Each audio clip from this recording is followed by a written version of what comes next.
Hello everybody and welcome back to SkySaga Alpha 10. Today we are going to be looking at a timed archery range, which is what is sitting out just behind me here. So before we get to how to build this thing, I will just quickly show off what this is and what I mean by this. So of course, it's an archery range, we have some targets set up, but we also have a little timer over here which is going to make us have to hit all of these targets in 10 seconds. So it started by hitting any one of the 3 targets, so we're just going to aim for the left one here, and that's going to start the timer and start the ticking. Then I have 10 seconds to hit all of them, and if I do, we get a win and we get the output light come on. So this output light, of course, could be a door or whatever to move on to the next section of a Lumostone puzzle or a race or anything along those lines. There's also just a little reset button down here, which we'll talk about how to do when we go through and build all of this stuff.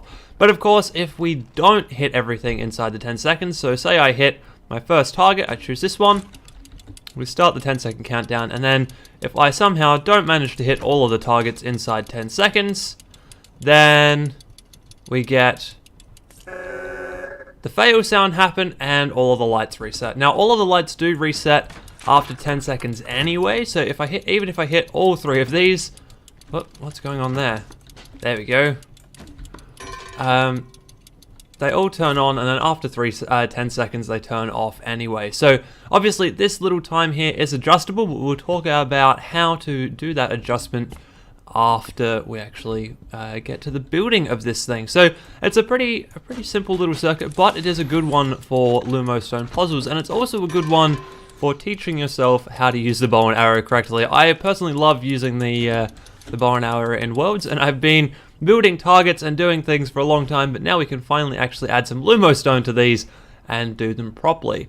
Okay, so let's have a look at what you need to get started.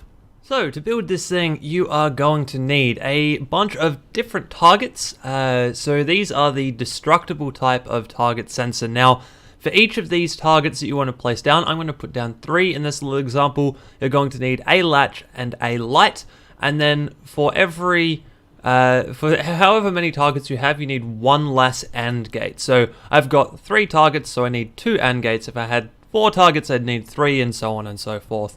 On top of that, we're going to need 1 NOT gate and 1 AND gate. These are something that you can do for the entire island if you want to, but we'll just build this into this system. You also need your delay. For me, I'm using another 10-second delay, but you could use any combination of delays you like. It doesn't really matter. You just need to have enough delay gates to have whatever length of delay you want. You then also need a Lumostone relay, 2 extra AND gates, 3 extra NOT gates, and then 1 other AND gate down here, which is going to be used for the output, which in my case, I'm going to use a standard Lumostone light, but you can use a door or whatever you like. And then we also have a loudspeaker timer and a loudspeaker alarm. Now, you're also going, finally, other things you're going to need that aren't Lumostone: bow and arrow, obviously, and then you're going to need blocks and something to kind of differentiate where your targets actually are. Personally, I like to build this style of target that I've shown over here. But you can choose whatever style of target you like. Now, if you want to do the same style of target as I've done, you're going to need stone and white blocks. You're also going to need an area to build this thing in. So the targets for me are just a small pillar and then a ring around a single block. And I did just misplace that one, but we're going to leave that there for the moment. So build up a quick little ring around a single block and then fill that single block with sand, just like this, and that makes up a nice little target. But of course, like I said, you can put these targets down anywhere and in any way you like. This is just the way that I prefer doing them, so you can choose to do that or not. Anyway, I'm going to quickly build up these targets and then we'll have a look at the rest of this. Once you have your target positions placed, you can then actually go through and put down a Lumostone target at each of those. You also want to put down a Lumostone latch for each of the targets that you place down. So personally, I'm going to put mine behind each of the actual targets that I've built up, and then you want to place down a Lumostone light for each of those as well. These I'm going to place in front because you want those to be visible for the player, so the player knows whether or not they've actually hit the target or not. Then to hook all of this stuff up, we're going to go and run the Lumostone target into the on side of the latch, just like this, and then the latch is going to run through into the light for however many targets you have. In my case, I have 3, so I'm just going to do this 3 times. Target into the on side of the latch, latch out through to the light, just like that. And once again, target in through to the on side of the latch, and then the latch out through to the light. Bam! Okay, so now if you hit any one of these targets, you'll have the light come on. There you go, perfect. I did not mean to actually take that sand out of there, but that is a good example anyway. So there we go.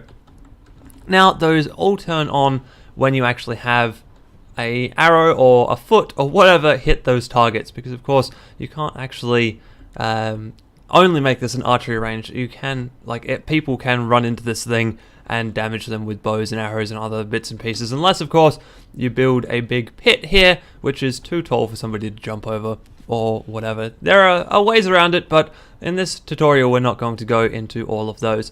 So now that we have this system set up, we need a way of starting a timer and running a timer anytime one of these is hit. And so this is where the Lumostone relay comes in. So we're going to place the relay over here on this wall, and then we're going to run all of the targets into this Lumostone relay. So just like this, I'm going to run all the way over to here and all the way over to here. Now, this relay is going to get a pulse every single time one of these targets is set up and running. So that's all well and good, but we don't want the timer resetting every single time a target is hit. So we're going to place down one of our AND gates right up here next to this relay, and then we're going to run the relay into the A side of this AND gate. Next up, we're going to run our actual timer. So in my case, I'm going to use a 10-second delay, but as I said before, you can use whatever you like. You could even place down multiple timers and kind of link them up in sequence, and it would create a longer time. We're going to run the AND gate into that timer. Now, the next thing we want to do is we want all of these lights to turn off after this time has run through. So we're going to need a falling edge gate. Now that is where we take some of our NOT gates, and we're going to place 2 NOT gates down, one here, and I'm going to place down one in there if I can. Yep, just like that. Now, as I've done before with falling edge pulses, we also need an AND gate. So I'm going to hook these up in blue just to make it pretty clear how all of this stuff is working. So we're going to run from the delay up to both of the NOT gates, so 1 and 2, just like that. Then we're going to run the second NOT gate into the forward NOT gate, and then that NOT gate goes into the A side of this AND gate down here. So this AND gate is the output to that falling edge circuit, and to finish this guy off, we actually need to do the island protection, which once again, this is something that you can do once for the entire island, or you can build it into every web that you run with. Personally, I build it into every web just so I make sure I have it, but you take the NOT gate and an AND gate, and you pass the NOT gate into both sides of the AND gate, both A and B, just like that, and then that runs up to the B side of this AND gate, just like that. Okay, so now we have that pretty much set up. The only thing we now need to do is take this NOT gate here and feed it back into the AND gate here. Because basically what this means is this NOT gate is only ever on when the timer is not on. So it basically means when we get a pulse and the timer is not on, we're going to turn the timer on and we're going to start the countdown on the system. So that's perfect. That is exactly how all of that stuff is going to work. And then we're going to, now that we have our little timer set up running, we're going to run the output from this AND gate out to the off section of each of these lights, just like this. Sorry, off section of the latches, not the lights. But the latches are, of course, controlling the lights. So it is going to work pretty much the same way. So here we go. That is 1, 2, and now finally 3. And we can give this thing a quick little test by just coming over here and hitting one of these. You'll see that the timer starts running, and it will now run down that whole 10 seconds, and once that whole 10 seconds is gone, this light is going to turn off, just like that. Perfect. Okay, so now that all of that stuff is set up and running, we can actually place down our timer loudspeaker so that we can hear when we have the countdown running. So this is just going to be run directly off of the Lumostone timer. So Lumostone delay, sorry, is going to run into the loudspeaker timer, and that is going to tick for every amount of time that those delays are on. If you've got multiple delays stretched out along here and you're running for 5 seconds or 15 seconds or whatever, you make sure you run it from the last timer in the line, because that way this thing will always be on when the timers are on. So now we have the timer sorted, we can work on the victory condition, or the end of the puzzle. So this is where the AND gates that you had before. So as I said, you need one less AND gate than you have targets. So for in my case, that is 2 AND gates, and we're actually going to place these out on the wall over here. And then we are going to hook up each of the latches to a individual input on these AND gates. So starting from the right, I'm going to go up and place that into the A up the top here, and then I'm going to take the middle one and I'm going to put that into the B of the same AND gate that we just put into, just like this. And then we're going to run this AND gate down into the A of the AND gate below it, like that. And then we're going to run the output from this guy all the way over to the B of this bottom one. So what this means is that when all of these latches are on at the same time, this AND gate is going to be on.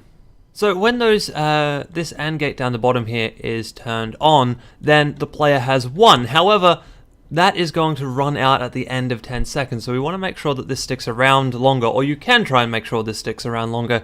In that case, you need a Lumostone latch, and you place that down in front of this guy, and this AND gate turns this latch on. Just like that. So this is also the way that you can make sure that your system resets. If you run a latch into here, you can then put a pressure plate down outside and turn this thing off to reset the system. Or you can use another web to reset the system by having that web activate the off section of this latch. Now this latch is of course going to set off our alarm, and that is going to run into the good side of this alarm. So here we go. Run that into the good. Just like that.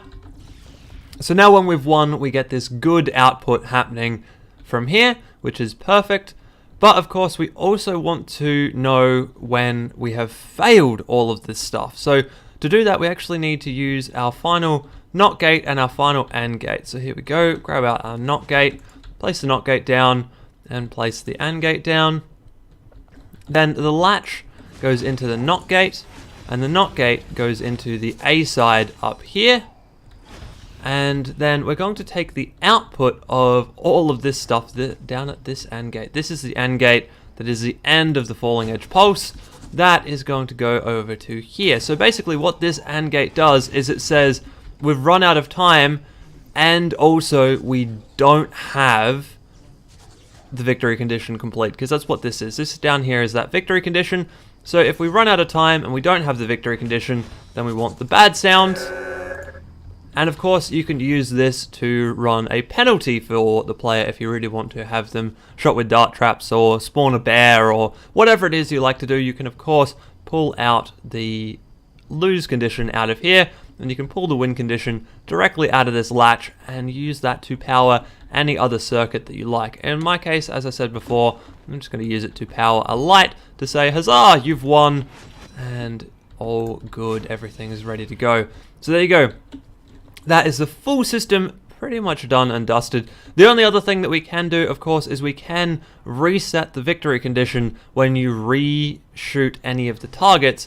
And to do that, we basically pull from this AND gate here, which is the one that sets off the timer, and run that over to the off side of this latch, because basically that then means that every time the timer is reset, then the output condition gets reset. So if somebody's silly enough to hit all of the targets, open the door or turn the light on or whatever it is they need to do, and then decide they want to start the target practice all over again, then the door or the light is going to turn off or close, locking them back into the room, and they have to complete the challenge all over again to win everything. So here we go. We're just going to quickly do a test of this.